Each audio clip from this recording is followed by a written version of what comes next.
Hello, how you doing? My name is Luke. I'm extremely handsome and muscular and amazing.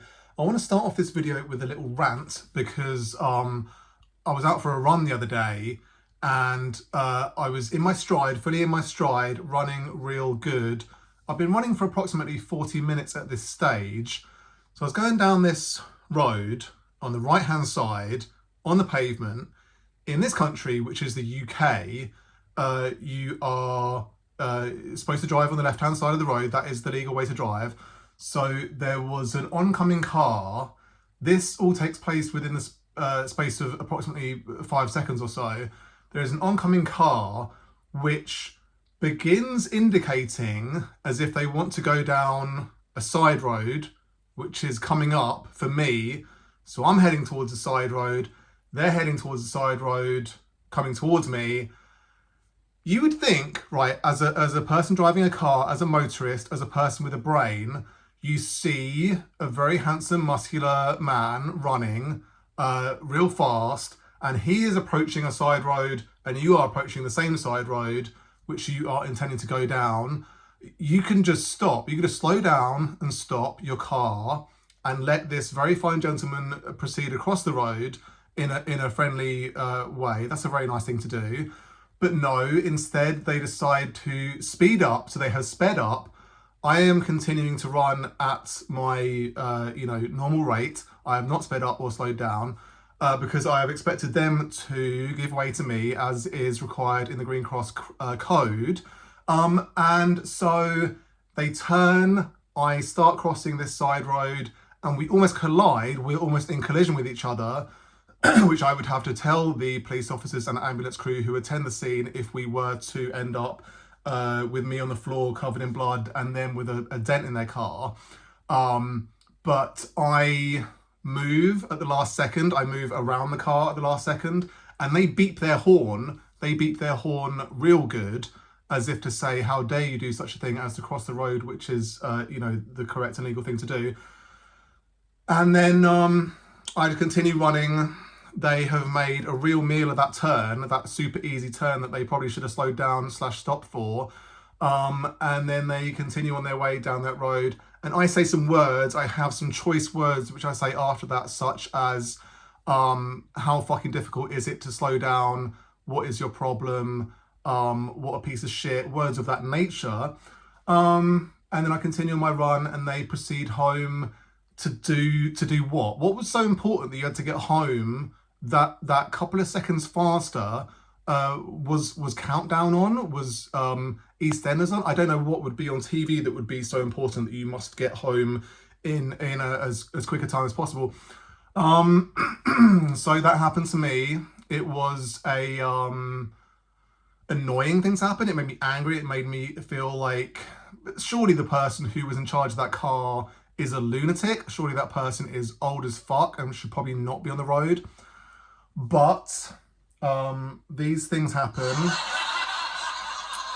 and we have to deal with them. We have to deal with idiots. Often they are old. Often they are super old idiots and they don't know what is going on. They feel entitled. They feel that they cannot possibly wait for a moment. They cannot possibly brake if they are in a car, because surely the person running must stop.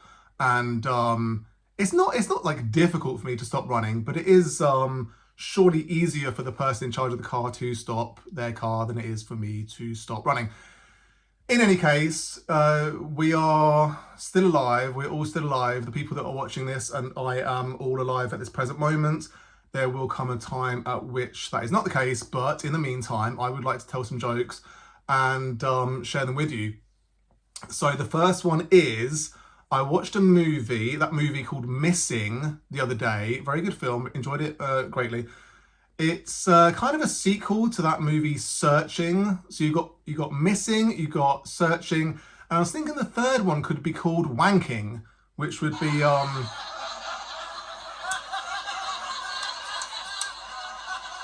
about a guy who's trying to have a wank and the internet goes down at a certain point and then he can't find the lube and his girlfriend comes home unexpectedly and he clicks on a link that unleashes a demon. That is the plot of that movie.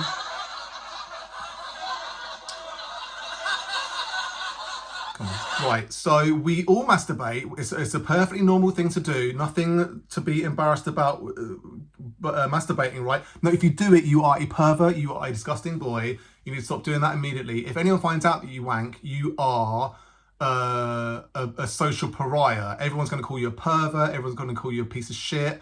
Because you should not be doing that. Stop masturbating immediately. Put your penis away and feel bad about yourself for doing something mundane and natural and is just a normal part of existence as a human. A lot of the time when you are on a porn website, you are trying to be covert. You don't want anyone to know that you're doing it because you shouldn't be doing it. It's perverse. You should put your penis away immediately. Stop doing that.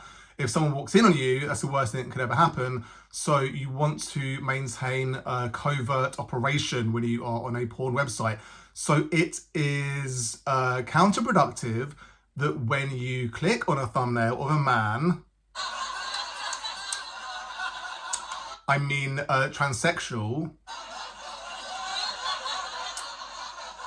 I mean woman, I'm a straight man, so I only look at women when I am on porn websites. So when you click on a thumbnail of a video of a woman doing straight sex, no other sex can be watched, and an advert pops out blaring, "Do you want to fuck women in your local area?"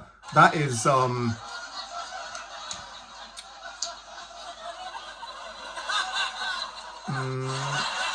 counterproductive. You do not want that to happen, so you have to make sure that you have muted all devices, that your the device that you're watching the pornography is not linked via Bluetooth to your girlfriend's headphones.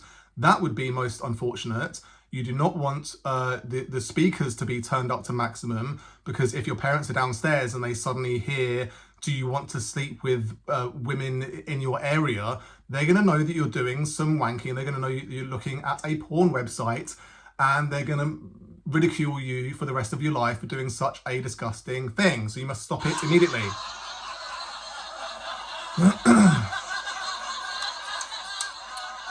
Right, women are idiots, right? We all know that. It's a common thing that we all know. Like, I'll do a fart, a very loud fart, a very obnoxiously loud, disgusting fart, and she'll say, "Ooh, like, yuck, how disgusting can you get?" But then 2 seconds later, she will get up off the sofa and she'll walk over to the clearly still contaminated area and breathe in deeply, smell deeply, and say, "What's that smell?"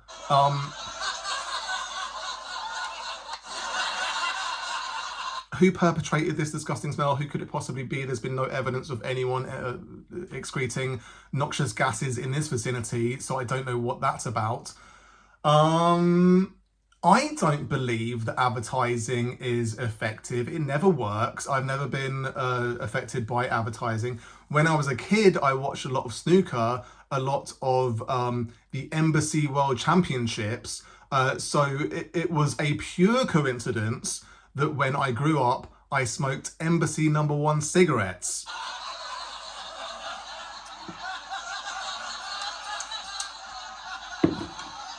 For 10 years. I smoked Embassy No. 1 cigarettes for 10 years.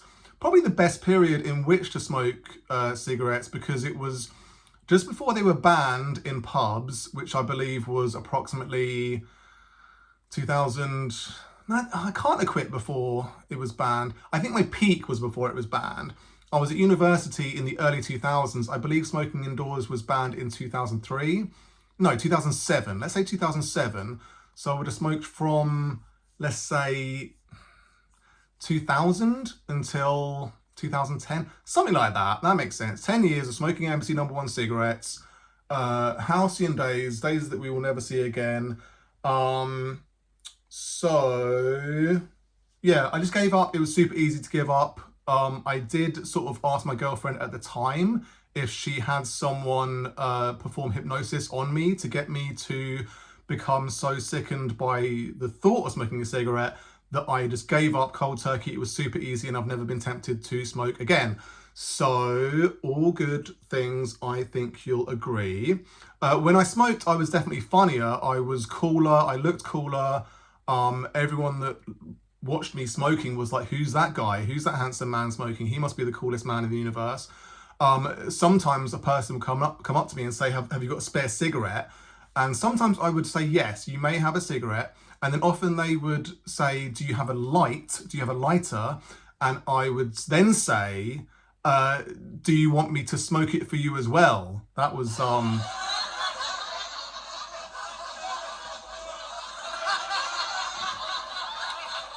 that was my classic punchline for when people asked me for a cigarette and a light. I told my missus that I don't believe in astrology. She called me closed-minded. She's a typical Gemini, right? That is, oh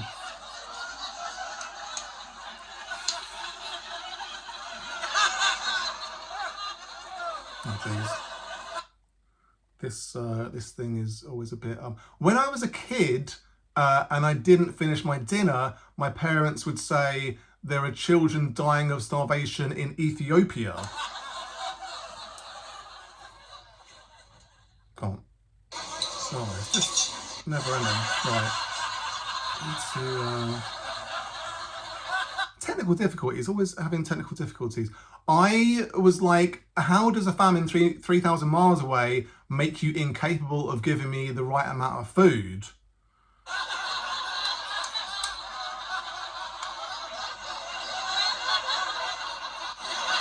Trump has been president for 43 years, 43 weeks, 43 days. 43 days. It's a long time. It feels like an extremely long time. I think I've aged 43 years in that span of time. We've been enjoying it greatly. He's the greatest president of all time in the history of the universe. So his new initiative, which he is yet to announce but is on the horizon, is that he's going to target the two most hated groups in America, illegal aliens and sexual predators. So he's going to give each illegal alien a list of sexual predators for them to hunt down and kill. The scheme is called Alien versus Predator.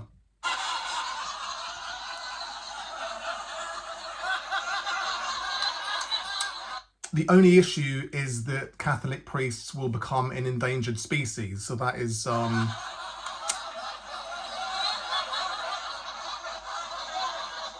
the only problem. The Israel-Hamas ceasefire is going really well. Israel are still obviously the good guys. Everyone is in agreement with that. By the end of the first stage of the ceasefire, 33 hostages and 1,900 prisoners will have been freed. Israel says that 8 of the 33 are dead. So that is...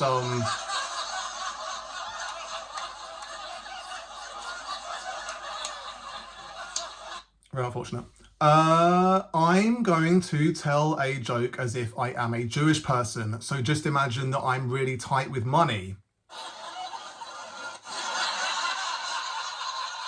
Two Gentiles walk in, right, let's do this. Two Gentiles bump into each other. One says to the other, how's business? The other says, good thanks, how about you?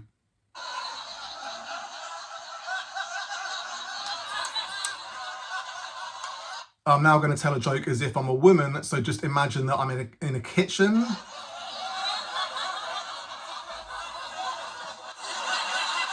I went to see Metallica when I was pregnant at university. I'm glad the baby got to hear such incredible music before I aborted it.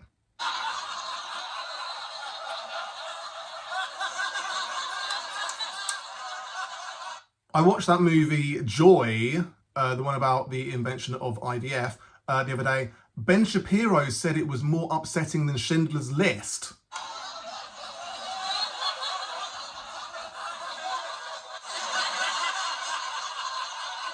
An Englishman, Irishman and a Scotsman walk into a pub. The barman says, only pure-blooded Americans allowed in here.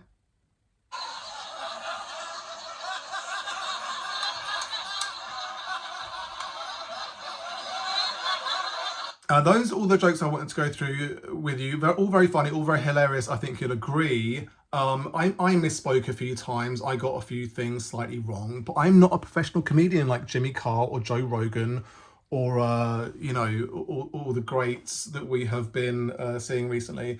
So I'm not perfect, but I'm pretty funny, I think you'll agree. Let us go through the jokes again presently. I watched that movie Missing the other day. It's like a sequel to Searching. So I was thinking, like, you've got these two films where the conceit is that a person is sat at a computer and there is some sort of mystery that they have to solve. There's been like a murder or a missing person, or some situation has gone down, and the movie is about them figuring it out. I do like that conceit. I find it enjoyable to watch those sorts of films where it's all set on a computer. It feels nice and contained. So I was thinking, what would the third one be called? Might it be called Wanking, where there is a person who is trying to masturbate and they are interrupted, the internet goes down, someone walks in on them, they accidentally unleash a demon on by clicking a link, all this kind of business. I thought that would be funny. So, excuse me, that's where that joke came from. Yeah, I just feel like the act of masturbation is mundane, and so it is odd to me that in society there is a feeling that if you do it, you are perverse, you're disgusting, there's something wrong with you. No one has ever admitted to masturbating. It is the last thing you should ever do. I certainly have never done it. So, the fact that when you go on a porn website and an advert pops up and it like blares out some sort of very sexual sentence, then that is basically letting the world know that you're doing something perverse and you need to stop doing it immediately. So yeah, it would be good if we could all be a bit more open and less sort of concerned about what people do with their own bodies and what people do when in consensual sexual relationships. Yeah, very interesting stuff. A lot of time when you're on a porn site. So yeah, I feel like the thing that I don't like when it comes to pornography is violent porn. Like, it's I've never enjoyed it. I don't understand why it exists really. That you get some stuff where the man is really being quite violent towards the women, and for me it feels like the equivalent of renting a car and then keying it. Like, that just doesn't make sense to me. So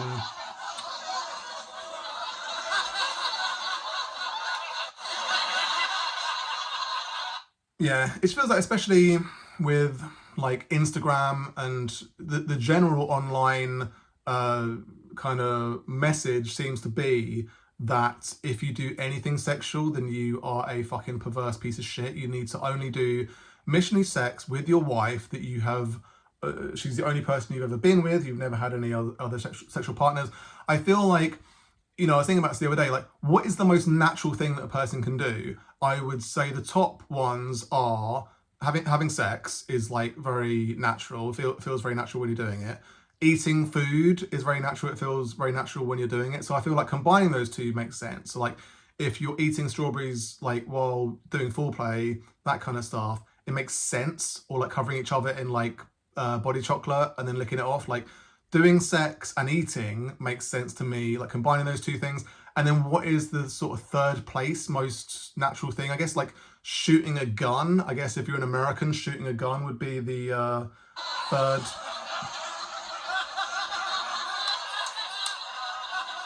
So yeah, for an American, the dream would be to have sex with your wife, who's the only person you've ever slept with, while eating strawberries, let's say, and shooting a gun in the air, like an M16 or a whatever, some sort of assault rifle into the air, would be very enjoyable. Women are idiots. I feel like, the misogyny online is rampant. I think it's escalating at an ever increasing rate. So there has to be a joke about women being idiots. And men are disgusting. So men fart, obviously. Women never fart. Women are pure and lovely creatures. They never do anything disgusting. So when a man farts, the woman hears that, and she's an idiot, right? So she says, yuck, what, you're disgusting because you're a man. And then because she's an idiot, she gets up off the sofa, she goes over to the contaminated area, and she's like, what was that noise? She's like, what's that smell? What is that disgusting smell that you've just, I don't know what it could have been. It definitely wasn't you because I didn't hear a sound 2 seconds ago. of you farting because you're a disgusting man, la-di-da-di-da-da. So that's a good one. I don't believe that advertising works. So when I was a kid, I did watch a lot of snooker. I enjoyed it greatly. It was sort of halcyon days of snooker. All the greatest people were around. The likes of Ronnie O'Sullivan and Steve Davis, Hendry, all the greats were knocking about. And then it was like the Embassy World Championship. So like they've stopped doing that now. I don't even know who sponsors the World Championships now, but it was sponsored by Embassy Cigarettes. So that advertising was front and center. Embassy was there. So when it came time for me to start cigarettes when I was 17, which must have been the year like 99, 2000, something like that, 2001. I naturally went for Embassy cigarettes, Embassy No. 1 cigarettes, and I was looking at the price. I believe when I smoked at my peak, a pack of cigarettes was like £5. You'd go into a club, and there'd be like machines for buying cigarettes, and they would be £5, and there'd be like 2 taken out. So there'd be like 18 cigarettes in the pack for £5, and that was very upsetting. I feel like now it's probably like £15. So I think the price has gone through the roof, and I'm glad for many reasons that I gave up cigarettes. Like I say, one of the reasons was I just went off them in a big bad way. Another reason was I read that if you stop smoking before you're 30, then you have the same chance of getting cancer as everyone else. So I dodged that bullet as well. And then just the price thing has gone through the roof. So when someone comes up to you and says, do you have a cigarette, do you have a light, it's very very presumptuous to come up to you and ask these series of questions. Like, I don't even owe you a cigarette, I don't even owe you a light, what do you want me to smoke it for you as well? So that's hilarious. My missus said that, I told Mrs. I don't believe in astrology. She called me closed-minded, typical Gemini. It's a classic joke where I'm calling her a Gemini, a typical Gemini, even though I don't believe in astrology. So astrology is obviously made up, it's obviously bollocks, as much as any religious belief or any other silly belief where it's like magical or astrological or these things affecting you that don't really have any effect on you or don't exist. When I was a kid, I didn't finish my dinner. My parents, it was a common thing when I was growing up. I think all parents did it, where it's like, you don't finish your dinner, and then your parents say there are children dying in Ethiopia of starvation, so you should finish your dinner. And it's kind of like a non sequitur. It's basically like, what does one have to do with the other? Like, you should just give me the correct amount of food, and then I'll be able to eat it. You've obviously given me too much food because I've left some.